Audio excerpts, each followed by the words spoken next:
The heavens tore open above Sarpedon Prime, a wound in reality that bled crimson light across the ash plains, where the 117th Cadian Regiment made their final stand. Commissar Jerk Vaughan watched through magnolars as the phenomenon split wider, his weathered face illuminated by its unnatural glow. 3 days of relentless artillery had reduced the Astra Militarum defensive line to scattered craters and makeshift barricades. The regiment's strength whittled to barely 800 souls. "Movement in the anomaly, sir," voxed Lieutenant Karras, her voice crackling with static. "Something is coming through." Vaughan lowered his magnolars, drawing his bolt pistol in a practiced motion. 20 years of service to the God Emperor had taught him that anything emerging from such a tier could only herald death. "All batteries, target that breach. Fire on my mark." Basilisk artillery pieces adjusted their trajectory with mechanical precision. Across the line, guardsmen chambered rounds in their lasguns, hands steady despite the horror unfolding above. Faith in the Emperor would sustain them. Faith always had. The tier contracted suddenly as if expelling something with tremendous force. A blinding flash erupted, followed by a shockwave that knocked men from their feet and toppled a nearby sentinel walker. When Vaughan regained his senses, he saw a single figure descending slowly toward the battlefield, wreathed in blue-white energy that illuminated the darkness like a small sunday.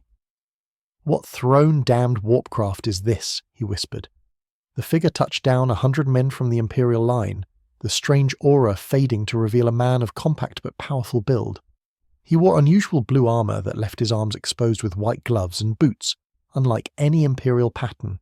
His black hair rose upward in a flame-like crest, and his face bore the sharp, aristocratic features of one accustomed to command. The stranger surveyed the devastation around him with narrowed eyes. "Basilisks, fire!" Vaughan ordered.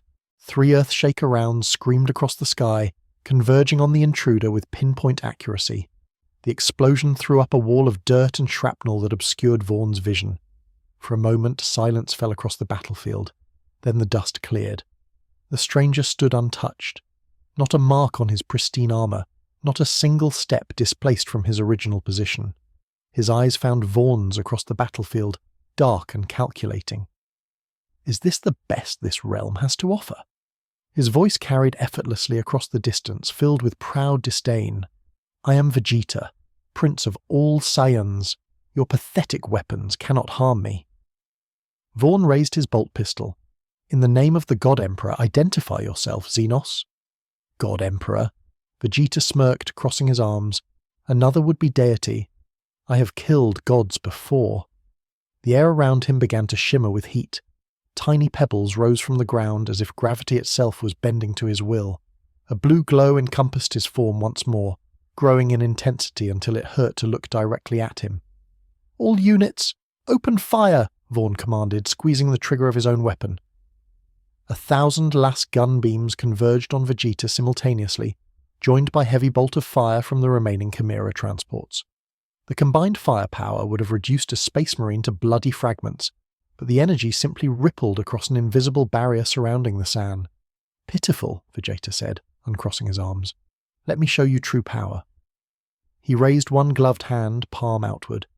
A sphere of brilliant energy coalesced before it, growing from the size of a fist to that of a Lehman Russ tank in seconds. The air crackled with ozone and static. "Take cover!" Vaughan screamed into the Vox. Vegeta thrust his arm forward. GIC gun. A beam of purple energy erupted from his palm, wider than 3 men standing shoulder to shoulder. It carved through the Imperial line like a godly blade, vaporizing everything in its path. Guardsmen, tanks, artillery pieces, all reduced to nothing in an instant. The beam continued beyond the battlefield, striking a distant mountain and obliterating its peak in a spectacular explosion. Vaughan pulled himself from the rubble, ears ringing from the blast. Half the regiment was gone, simply erased from existence. The remaining guardsmen emerged from cover, faces ashen with shock. "The Emperor protects," Vaughan muttered reflexively, though doubt gnawed at him for the first time in decades. No force he had ever encountered possessed such raw destructive potential. Not the Orcs, not even the traitor legions. Vegeta walked forward, each step leaving a small crater in the earth, as if his very presence was too much for this world to bear. "I seek worthy opponents," the San announced. This galaxy teems with energy signatures, some rival even my own. His eyes narrowed. Direct me to these warriors, and I may spare what remains of your pathetic forces. Lieutenant Karras helped Vaughn to his feet, blood streaming from a gash on her forehead. Sir, we need to fall back. Nothing in our arsenal can touch him. Vaughn nodded grimly. Sound the retreat. Get a Vox to command. Tell them. He paused, watching Vegeta approach with the confident stride of an apex predator. Tell them we face a threat beyond classification. Request immediate arts intervention. As the surviving guardsmen began their withdrawal, Vegeta suddenly tensed, looking skyward. More of your reinforcements? He asked, a hint of eagerness in his voice. Vaughn followed his gaze and felt his blood run cold. Green drop pods were screaming through the atmosphere, leaving trails of crude smoke in their wake. The distinct silhouette of orc rocks filled the sky, drawn to the planet by the promise of battle. Not ours, Vaughn said grimly. Something far worse. Vegeta smiled, a predatory expression that sent shivers down the commissar's spine. Good. Perhaps they will provide a better challenge than your soldiers. The first rock crashed into the plains 3 kilometers away, sending tremors through the ground. Within minutes, the unmistakable sound of orc war cries filled the air, punctuated by the crude rattle of their guns. Wow! The collective roar of thousands of greenkins echoed across the battlefield. Vegeta's aura flared again, his power rising visibly. Let them come, he said. All of them. Commissar retreated with his surviving troops, watching as the Saiyan Prince stood alone against the approaching green tide. Whatever this being was, Emperor help any who stood in his path, and Emperor protect humanity if he could not be stopped. The orcs swarmed across the ash plains in a green avalanche, thousands strong and growing by the minute as more rocks crashed into Sarpedon Prime's surface. Their crude vehicles kicked up clouds of dust, and their collective bellowing formed a wall of sound that preceded their advance. At their centre rode Warboss Grimto, a mountain of muscle and scrap metal atop a battle wagon bristling with improvised weapons. Vegeta watched their approach with arms crossed, unmoving as the horde drew closer. Their brutal simplicity reminded him of the lower-as Saiyans he had once commanded, though these creatures lacked even the basic discipline of his former subordinates. The first wave of orc boys charged ahead of the main force, eager for glory. 50 greenkins armed with crude choppers and sluggers, bellowing war cries as they closed the distance. You lot going to get crumped good? The lead orc shouted, raising an axe nearly as large as himself. Wow. Vegeta's expression remained impassive. When the orc was 5 paces away, he simply extended one hand and released a controlled burst of ki energy. The blast tore through the entire front line of greenkins, reducing them to scattered fragments of meat and metal. The second wave hesitated for only a moment before charging with even greater fervour, drawn to the display of power. This time, hundreds came at once, firing their weapons wildly.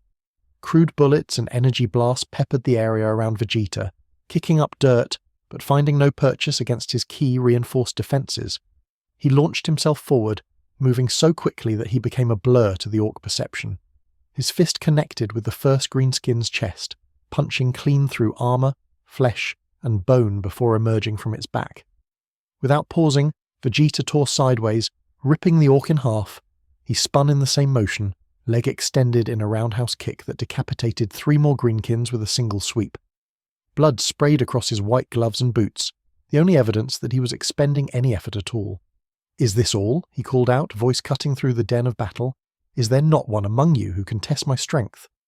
An orc nob pushed to the front, standing a full head taller than his brethren. He carried a massive power claw that crackled with unstable energy. "I was going to rip your arms off, little Hume," the nob roared, charging forward with surprising speed for his bulk. Vegeta smiled thinly, waiting until the last possible moment before sidestepping the attack. The power claw swept through empty air as Vegeta grabbed the nob's extended arm. With a casual twist, he tore the limb free at the shoulder, green blood gushing from the wound.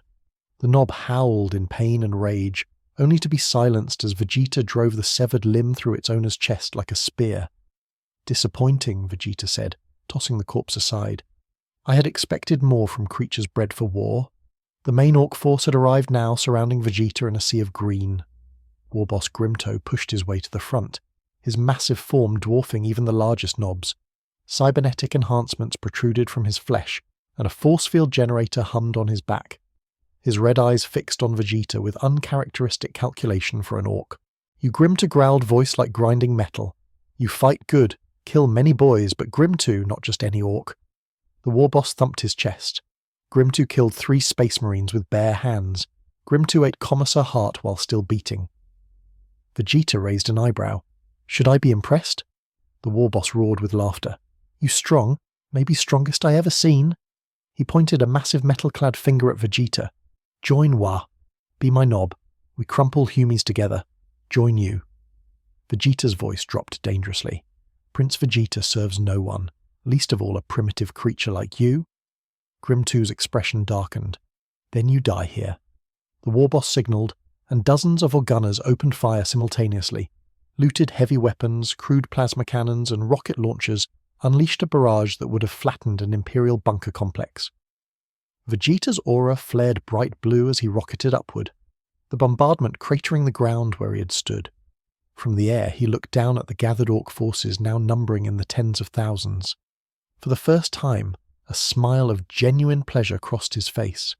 "At last, an opportunity to demonstrate my full power," he said, raising both hands above his head. Energy gathered between his palms, condensing into a sphere of blinding white light. Big bang attack! The energy sphere shot downward, expanding as it travelled. When it struck the centre of the orc horde, it detonated with force enough to shake the entire continent. A dome of pure energy expanded outward, vaporizing everything it touched. Orcs, vehicles, weapons, all were reduced to their component atoms in an instant. When the light faded, a crater 2 kilometers wide had replaced the heart of the W. The edges were glassed by the heat of the explosion, steam rising from the vitrified soil. Thousands of orcs had been erased in a single attack. Yet the W continued from the periphery of the blast zone. Surviving orcs watched with awe rather than fear. Their crude minds processed what they had witnessed not as a defeat, but as a revelation. Their voices rose in a new chant, one that spread through the surviving greenkins with the speed of wildfire. "Warboss, Warboss, strongest Warboss." Vegeta descended to the edge of the crater where Grim-2 had somehow survived, his force field generator, a melted ruin on his back, half his body charred beyond recognition. The wounded Warboss crawled toward Vegeta, not in attack, but in supplication. "You strongest." Grim-2 wheezed through burned lungs. "You true warbos, all orcs follow you now." The surviving greenkins were approaching cautiously, weapons lowered, heads bowed in the closest thing to reverence an orc could manage. Tens of thousands of them, acknowledging Vegeta as their leader. Vegeta looked at the kneeling orcs with contempt. "I have no interest in leading a rabble of weaklings." "Not weaklings," Grim-2 insisted, gesturing to the horde with his remaining arm. "Orcs get stronger fighting stronger enemies. You make orcs stronger. Make biggest wag ever." Something in the war boss's words caught Vegeta's attention. The concept was familiar, reminiscent of the cyan biology that allowed him to grow stronger after each battle. Perhaps these creatures were more interesting than he had initially thought. Before he could respond, the distant thunder of drop pods broke the moment. Imperial reinforcements were arriving, the silhouettes of their transport craft distinct from the crude orc vessels. "Space Marines," Grim-2 said, following Vegeta's gaze. "Strongest humies. Good fight." Vegeta considered the situation. Leading an army had never been his goal, but these orcs could prove useful in locating worthy opponents in this strange new universe.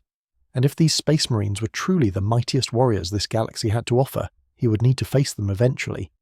"Very well," Vegeta said, turning back to Grim-2, "I will lead you for now. But understand this, I am not one of you. I am a Saiyan Prince, and you will address me as such." Grim-2 nodded eagerly, then turned to the assembled orcs. "Listen up, Yagits. This is Prince Vegeta, strongest warrior, new war boss. We follow him to biggest fights. Biggest wag ever."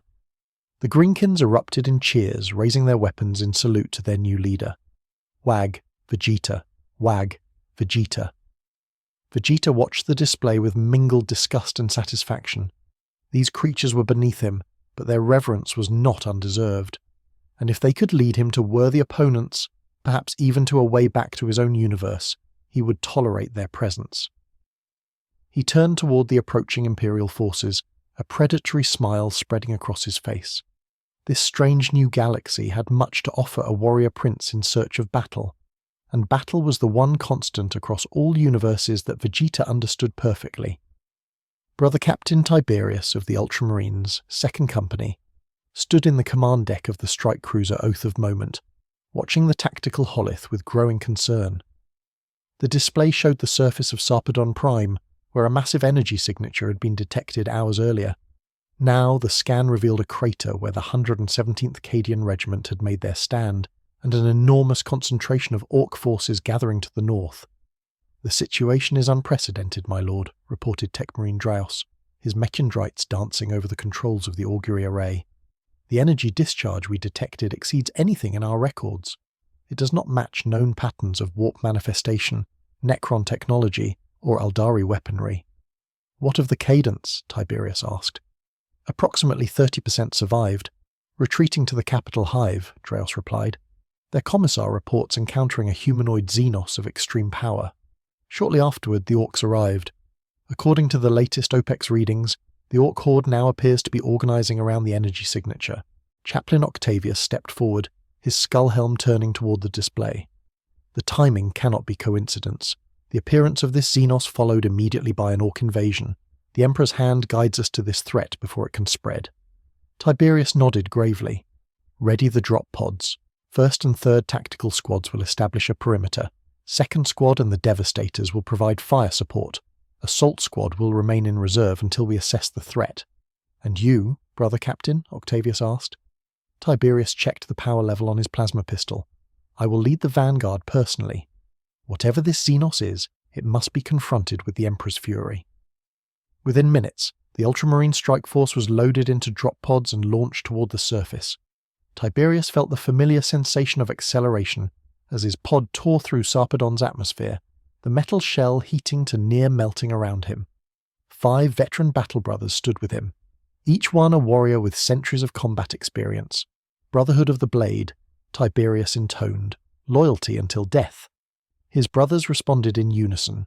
The drop pod crashed into the ash plains 15 kilometers from the Orc position, retro thrusters firing at the last second to prevent catastrophic impact. The doors blew outward, and the Ultramarines deployed in perfect formation. Bolters at the ready. All across the landing zone, other pods disgorged their lethal cargo. 50 Space Marines, the finest warriors of the Imperium, arranged themselves in battle formation. The blue of their armour stood in stark contrast to the grey wasteland around them. "Forward, brothers," Tiberius commanded for Ultramar and the Emperor. The Space Marines advanced in disciplined units, their heavy ceramite boots leaving distinct impressions in the ash. Devastator squads took positions on elevated terrain, heavy weapons tracking for targets. Assault Marines kept pace just behind the tactical squads, jump packs primed for rapid engagement. As they crested a ridge, they saw the Orc encampment spread across the plains below. Thousands of greenkins were gathered, but instead of the typical chaotic sprawl of an Orc war band, they appeared organized in concentric rings around a central point. Crude towers had been hastily erected, each flying a new banner, a stylized symbol that resembled neither Orc glyphs nor any known Xenos iconography. "Arspex readings confirm the energy signature is at the center of the formation," Draus reported. "It appears dormant for now, but still registering at dangerous levels. The Orcs have not noticed our arrival," observed Sergeant Atreus of the 1st Squad. "Unusual for greenkins. They appear focused inward," Octavius said, almost as if in worship. Tiberius raised his hand, signalling the force to halt. "Brother Draus, Vox, intercept. Let us hear what passes among the greenkins." The Tech Marine adjusted his equipment, filtering through the cacophony of Orc communications until coherent phrases emerged through the squad's Vox units. "Prince Vegeta, strongest ever, going to show us real fighting. Crush all enemies." "Vegeta," Tiberius repeated. "The name," the Commissar reported. "It appears the Xenos has somehow taken control of the Orc horde." "Impossible," Sergeant Atreus protested. "Orcs follow only strength. No Xenos has ever united them so completely." "Yet the evidence is before us," Chaplain Octavius said grimly. "A Xenos capable of both devastating firepower and subverting an entire war. This threat must be eliminated with extreme prejudice." Tiberius nodded. "Devastator squad. Target the center of the formation. Brother Draus. Signal the strike cruiser for orbital bombardment on these coordinates. We will draw out this Prince Vegeta and end his threat before it can spread beyond this world. Bombardment lock acquired, Draus confirmed after a moment. Firing solution in 30 seconds. Tiberius raised his plasma pistol. All units, prepare to engage. The Emperor protects. High above the Oath of Moment aligned its Portlance batteries. Energy built within the massive weapons, focusing into coherent beams that strew toward the planet's surface like the Emperor's own spear. Simultaneously, the Devastator squad opened fire, heavy bolters and missile launchers, unleashing destruction upon the Orc gathering. The first lance strike hit with apocalyptic force, vaporizing hundreds of greenkins instantly. Secondary explosions rippled through their crude vehicles and ammunition stores. The Devastator's fire added to the carnage, each missile finding clusters of Orcs with unerring accuracy. For a moment, Tiberius allowed himself to believe the threat might be neutralized in a single overwhelming strike. Then the dust cleared.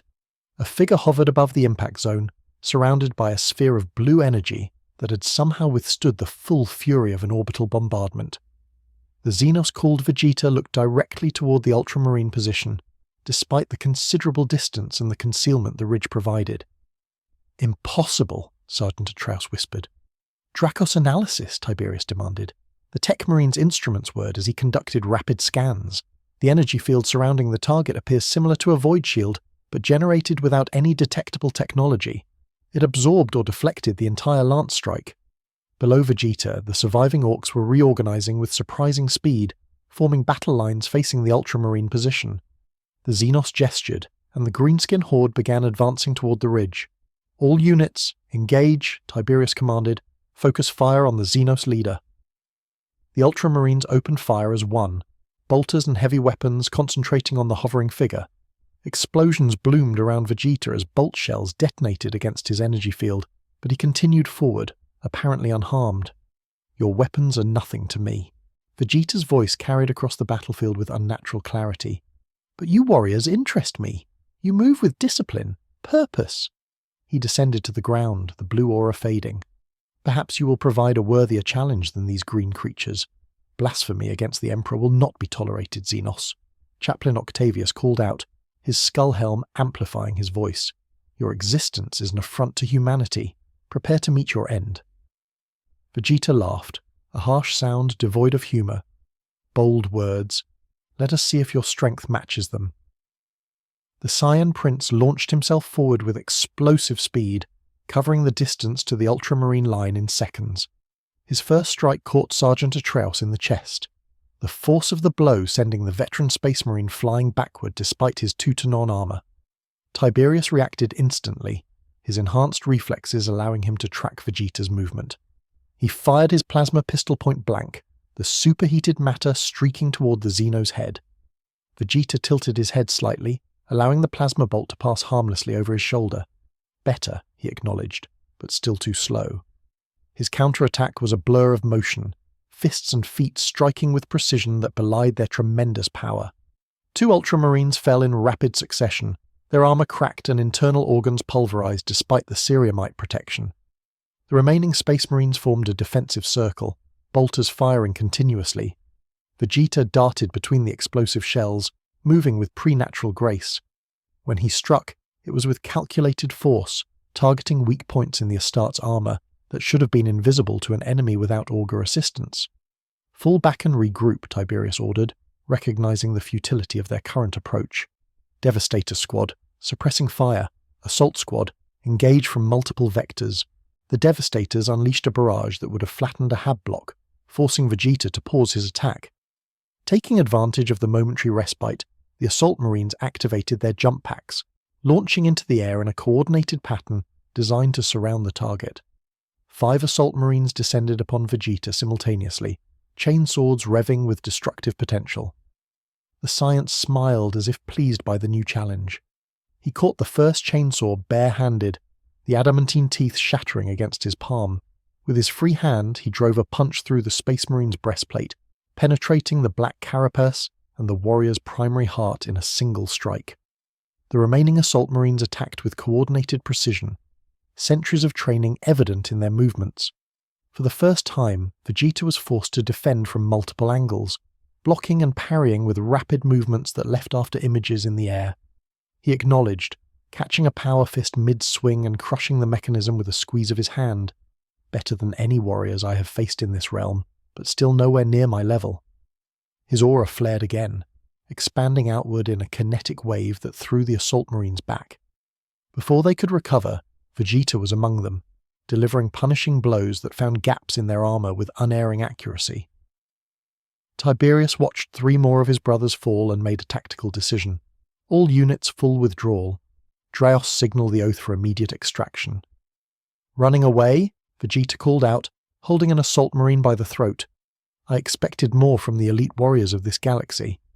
He crushed the space marine's neck with a casual twist, dropping the body to the ground. We do not fear death, Xenos, Tiberius replied, his voice steady despite the losses his force had sustained. But neither do we waste lives needlessly. Your power is considerable, but the Imperium's resources are limitless. We will return in greater numbers, and you will be exterminated. Vegeta crossed his arms. I look forward to it. Bring your strongest fighters next time. These were merely a warm-up. Behind the Saiyan, the Orc horde had caught up, thousands of greenkins forming a wall of green muscle and crude metal. They kept a respectful distance from Vegeta, their usual bloodlust tempered by what appeared to be awe. See how even the savage greenkins recognize my superiority, Vegeta said. They know true power when they see it. Perhaps humanity in this galaxy lacks such wisdom.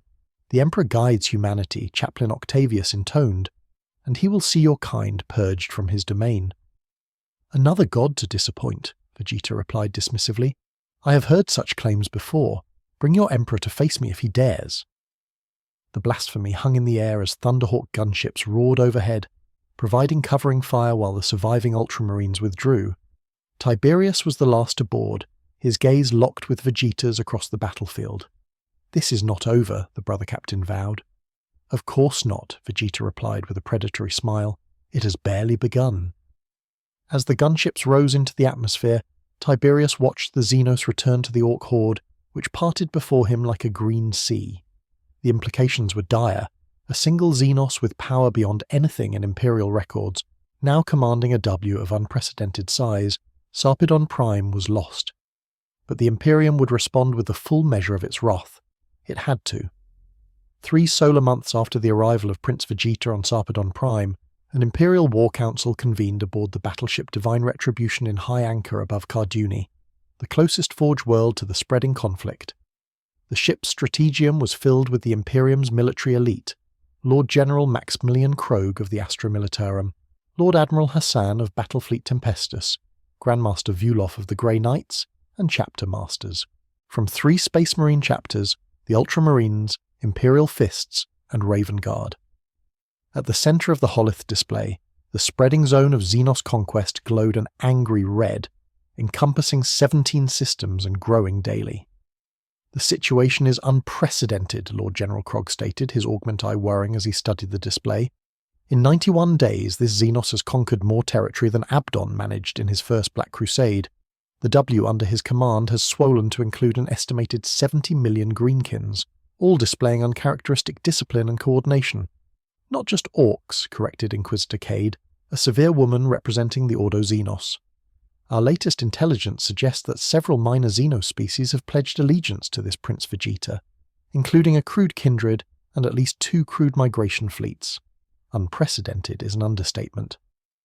Chapter Master Titus of the Ultramarines said grimly, We are facing a Xenos with the raw power of a greater daemon, the strategic acumen of a Primarch, and the unifying influence of a beast-level Orc war boss. The combination is apocalyptic. The Holith shifted to display footage captured by servo skulls during various engagements. Images of Vegeta in battle played out, tearing through Astartes squads with bare hands, deflecting Laskan fire with casual swipes, and unleashing energy attacks that reduced Titangent-class war machines to molten scrap. Conventional military response has proven ineffective.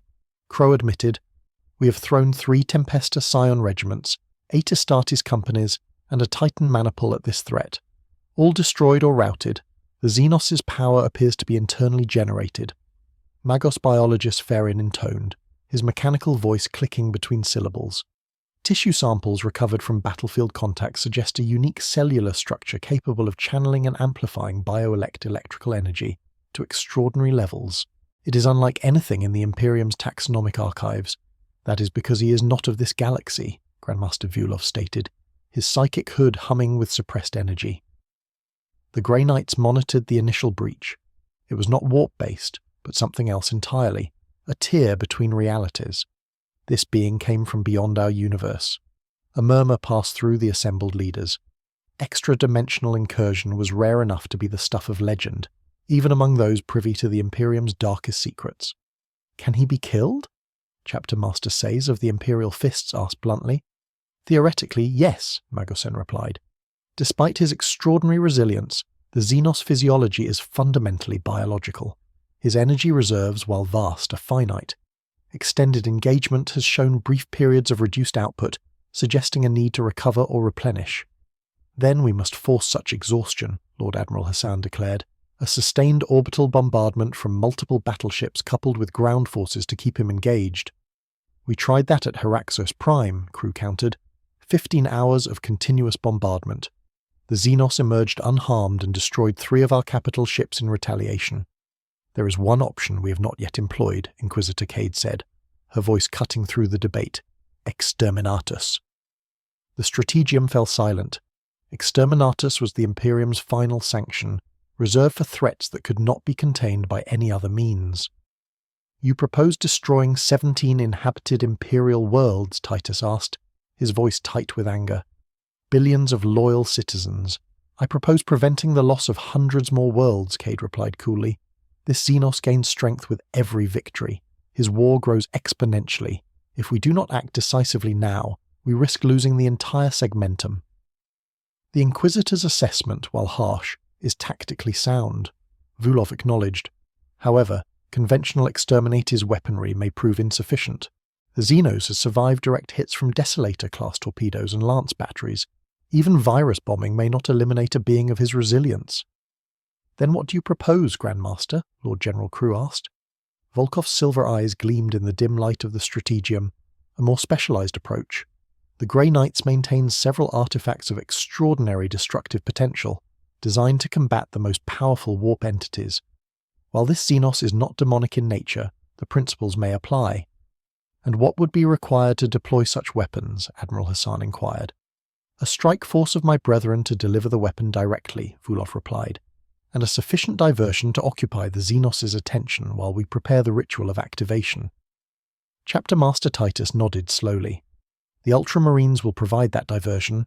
We owe a debt of honor after our defeat at Sarpedon Prime, as will the Imperial Fists, Seize added. We will hold the line as long as necessary. The Raven Guard shall deploy behind enemy lines, offered Chapter Master Corvin. We will disrupt the Orc forces and create additional pressure points to divide the Xenos' attention. Inquisitor Cade looked to Grandmaster Vulov. How soon can your forces be ready? My battle brothers already prepare aboard our strike cruiser, Vulov replied. The artifact requires calibration for this specific target. 3 days, no more. Then we have our strategy, Lord General Crew concluded. The combined Astartes forces will engage the Xenos directly. The Grey Knights will deliver their weapon under cover of battle. The Imperial Navy will provide orbital support and evacuation once the artifact is deployed. The assembled leaders nodded in grim agreement. There is one more matter, Inquisitor Cade said. Intelligence reports indicate the Xenos has been searching for something. He interrogates prisoners about powerful warriors and entities in our galaxy. He seems particularly interested in any beings of exceptional power. The Emperor, Vulov said quietly. Or perhaps the Primarchs. If he seeks godlike power to challenge, we must ensure he never leaves the target system, Crew stated. The consequences would be unthinkable. All the more reason to end this threat immediately, Cade replied. For the Emperor. For the Emperor. The Council responded in unison. As the leaders dispersed to prepare their forces, Grandmaster Vulov remained at the Holith, studying the image of Vegeta frozen in mid-battle. The Sand Prince's face showed not rage or bloodlust, but a calculating intelligence behind his displays of overwhelming force. Whatever this being was, wherever he had come from, he was unlike any Xenos the Imperium had faced before, and that made him infinitely dangerous. Prince Vegeta stood atop a mountain of skulls, the grisly trophy pile assembled by his Orc followers from their conquests across the Hikari system. The green-skinned warriors constantly added to the mound, each hoping to curry favour with their powerful leader. Vegeta found their ritual primitive, but not without a certain appeal. The Saiyans had once done similar things in their conquests across the stars. 3 months in this strange galaxy had provided ample combat to slake his warrior thirst. Yet something remained unsatisfying. The forces he had faced, while occasionally challenging in their numbers or technology, lacked the individual power to truly test him. Even the enhanced humans in their impressive armour had fallen too easily. "My prince," rumbled Grim2, now sporting extensive cybernetic augmentations to replace what he had lost in their first encounter. The former war boss had become Vegeta's most loyal lieutenant, interpreting the science commands to the ever-growing WG. Darwi ships are moving again. Big fleet this time. Lots of Dar blue ones and yellow ones together. Vegeta nodded absently. They are persistent. I will give them that. Want me to send Dar fleet to Crumpdem? Grim2 asked eagerly. No, Vegeta replied after a moment. Let them come. Their coordinated attacks are becoming more interesting. Perhaps they have finally found warriors worthy of my attention. He turned to look at the Orc. Despite his initial disdain for these creatures, Vegeta had developed a grudging respect for their resilience and growth potential. Like science, they became stronger through combat, though in a crudder, less efficient manner. Tell me again about these grey knights the prisoners mentioned, Vegeta commanded. Grimtooth scratched his metal-plated head. Secret Humai warriors, all shiny silver, fight the warp stuff. Very strong, they say. Never seen one myself. They kill anyone who sees them, keep themselves secret. Yet another elite fighting force, Vegeta mused. But are they truly different from the others, or just another disappointment? The Sand Prince had begun to wonder if this universe offered any beings that could match him. The interrogation of Imperial prisoners had yielded tales of godlike entities. The Emperor of Mankind, ancient star gods called Catan, warp beings known as Chaos Gods, and enigmatic entities called the Old Ones. But none had manifested to challenge him directly. Has there been any progress in locating the tear in reality? Vegeta asked, changing the subject. Grimtooth shook his head. Do weird boys keep looking? Say feel something sometimes, but it moves. Never in same place twice. Vegeta frowned. While he had embraced the constant warfare this galaxy offered, he had not abandoned his search for a way back to his own universe. The dimensional tear that had brought him here had sealed immediately after his arrival, but traces of its energy signature remained, flickering across the sector like a phantom. Double their efforts, Vegeta ordered. I want that energy signature tracked and analysed. Before Grim2 could respond, a Grim2 could respond. Smaller Orc rushed up the Skull Mountain, nearly tumbling several times in his haste. Warboss Vegeta. The messenger panted, Hume ships dropping things, hundreds of them, big metal Humies coming down all over. Vegeta's eyes narrowed, so they launched their grand assault at last. He rose into the air, his Cura flaring around him as he ascended above the Orc encampment. From this height, he could see the Imperial drop pods streaking through the atmosphere like falling stars impacting across a 30-kilometre front around the Orcel territory. Already the distinctive blue of Ultramarines and yellow of Imperial fists were visible as the Space Marines deployed in attack formation. Vegeta smiled. This would be the largest force he had faced yet. Perhaps among them would be a warrior worthy of his full power. Grim Tofu, he called down to his lieutenant. Organize the defense. I want to see how these Space Marines fight when properly challenged. Yes, my prince. The cybernetic Orc roared, already bellowing orders to the gathered warp bands. Vegeta remained hovering, watching the Imperial forces advance with disciplined precision. This time, they had come prepared. Massive Nightwalkers strode alongside the Space Marine formations, their weapon systems charging with destructive potential. Behind them, the towering forms of Titan war machines moved with ponderous grace. Warlord and Reaver classes armed with weaponry that could level mountains. Finally, Vegeta said to himself, a battle worth my attention. He descended rapidly, landing at the forefront of his Orc army. The Greenskins had arranged themselves in a crude approximation of Imperial tactics, forming defensive lines with their heavier units supporting from the rear. Under Vegeta's leadership, the natural Orc aggression had been tempered with strategic discipline, making them far more effective than their typically chaotic warfare. The Space Marine advance halted 1 kilometre from the Orc line. For a moment silence fell across the battlefield, Then a single ultramarine stepped forward, his armor adorned with the heraldry of high rank. Prince Vegeta, the Space Marine's amplified voice carried clearly across the distance. I am Chapter Master Titus of the Ultramarines. In the name of the God Emperor of mankind, I demand your immediate surrender and submission to Imperial justice. Vegeta laughed, the sound echoing across the battlefield. You demand. After I have defeated every force you have sent against me, your arrogance exceeds even my own. Chapter Master, this is your final warning. Titus continued undeterred. Surrender now, or face the full wrath of the Imperium. Vegeta crossed his arms. I have yet to see anything in this galaxy that could be called wrath. Show me this power you claim to possess. Prove your worth as warriors, or perish like all the others. Titus turned and raised his power sword. So be it. For the Emperor. For the Emperor. The battle cry was echoed by thousands of Space Marines as they charged forward, bolters blazing. Simultaneously, the Nightwalkers opened fire with thermal cannons and battle cannons, while the Titans unleashed the apocalyptic fury of their volcano cannons and plasma annihilators. The combined firepower would have reduced a small continent to ash. Vegeta's aura erupted around him, expanding to create a protective dome over the front line of his forces. The Imperial barrage struck this energy shield and dispersed, unable to penetrate the Scion's key barrier. Pathetic, Vegeta declared. Is this truly your best effort? He thrust both hands forward, sending a wave of energy racing toward the Imperial line. It tore through the front ranks of Space Marines, vaporizing dozens despite their armor and sending others flying like ragdolls. Ward the Orc horde, inspired by their leader display of power. They surged forward, a green tide of muscle and crude weaponry crashing against the Imperial forces.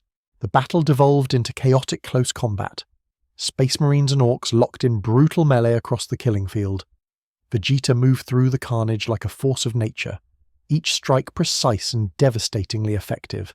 A punch that caved in a Terminator's breastplate, a kick that severed a Nightwalker's leg at the joint, a focused energy beam that bored through a Titan's void shields and reactor core, causing it to detonate in a spectacular thermonuclear explosion.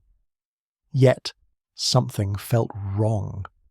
The Imperial attack, while impressive in scale, lacked the strategic finesse Vegeta had come to expect from these warriors.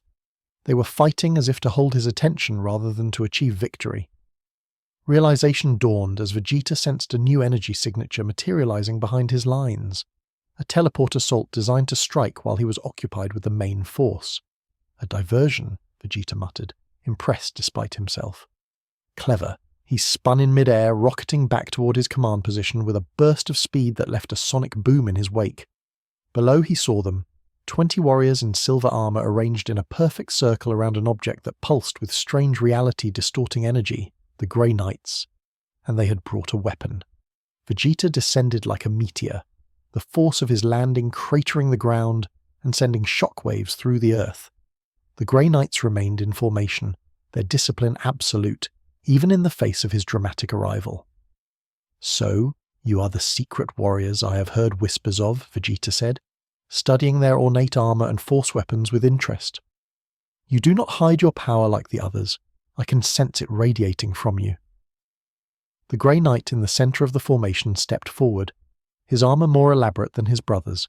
The helm revealed nothing of the face behind it, but the voice that emerged carried authority beyond mortal men.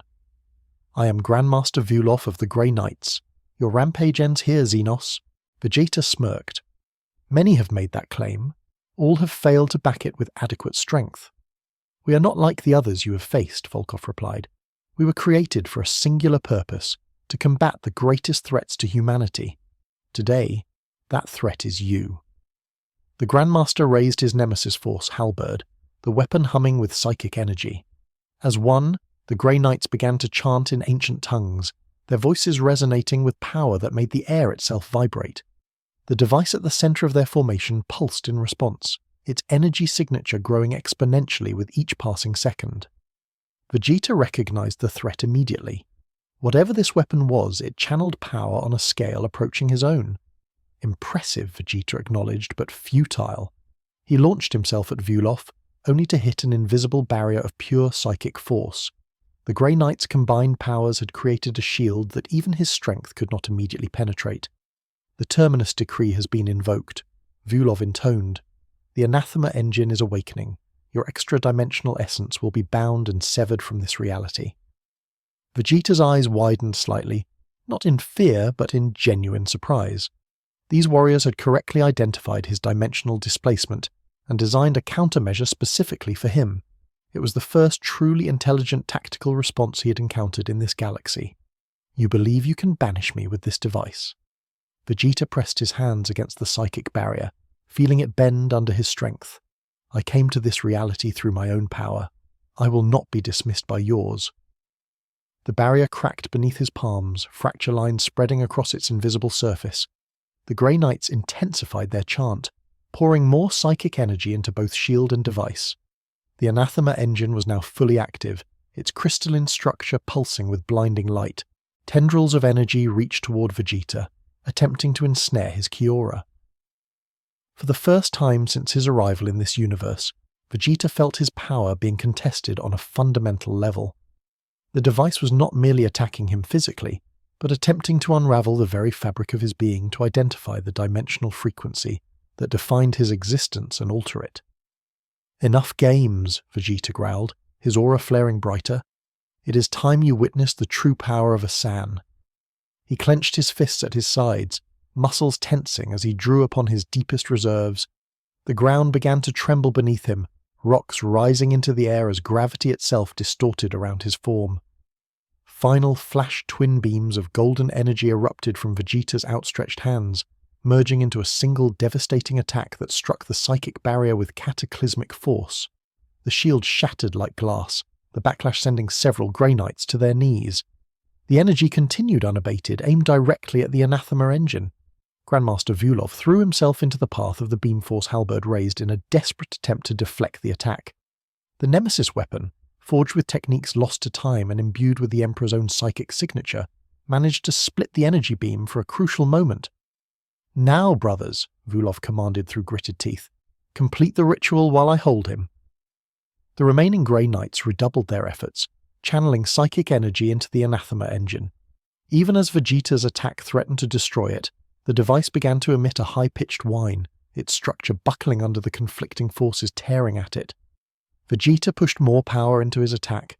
Determined to overcome this unexpected resistance, the Grandmaster's strength was fading, his armor blackening from the intense heat, but still he held his ground. "Your courage is commendable," Vegeta called out, genuine respect in his voice. "Few have withstood this attack for even a second." "We are the Emperor's chosen," Vulov replied, his voice strained but unwavering. "His will is our shield, his purpose our strength." The anathema engine reached critical capacity, its crystalline structure now a blinding nexus of energy that distorted the very air around it. A pulse of pure white light erupted outward, momentarily negating Vegeta's attack as it expanded in a perfect sphere. The Saiyan Prince felt the wave wash over him, attempting to latch onto his key signature and rewrite it at a quantum level. For a moment his vision blurred as reality itself seemed to bend around him. He glimpsed other dimensions, parallel universes where his life had taken different paths, including fragmented images of his home reality. With a roar of defiance, Vegeta flared his aura to its maximum, creating a counter-frequency that disrupted the anathema engine's effect. The dimensional energy stabilized, returning him fully to the present reality. The backlash was catastrophic. The anathema engine imploded, collapsing into a singularity that pulled everything within a 100-meter radius toward it, before detonating with force enough to level mountains. The Grey Knights were consumed in the explosion, their silver armor offering no protection against the dimensional energies they had sought to control. When the light faded, a crater half a kilometer wide had replaced the command position. At its center stood Vegeta, his armor scorched but intact, his expression one of grim satisfaction. "At last," he said quietly, "worthy opponents." He looked across the battlefield where the Imperial forces were beginning to falter against the Orc onslaught. With their secret weapon destroyed and the Grey Knights eliminated, their strategy had collapsed. Now they fought only to cover their retreat. Vegeta rose into the air, preparing to rejoin the battle and complete his victory. Then he felt it, a familiar energy signature flickering at the edge of his perception like a distant beacon. The dimensional tear was active again, abandoning the battle below. Vegeta shot upward, accelerating to supersonic speed as he traced the energy to its source. It led him high into the atmosphere, where reality itself seemed to thin, the boundaries between dimensions more permeable. There, hanging in the void between planet and space, was a shimmering distortion in the fabric of reality. Unlike the violent tear that had brought him to this galaxy, this anomaly was stable, pulsating with energy that resonated with his own key signature. As Vegeta approached, the tear responded to his presence, expanding to reveal glimpses of another reality beyond. He recognized it immediately, his home universe. The dimensional frequency of the tear matched his own perfectly, creating a pathway specifically attuned to his quantum signature.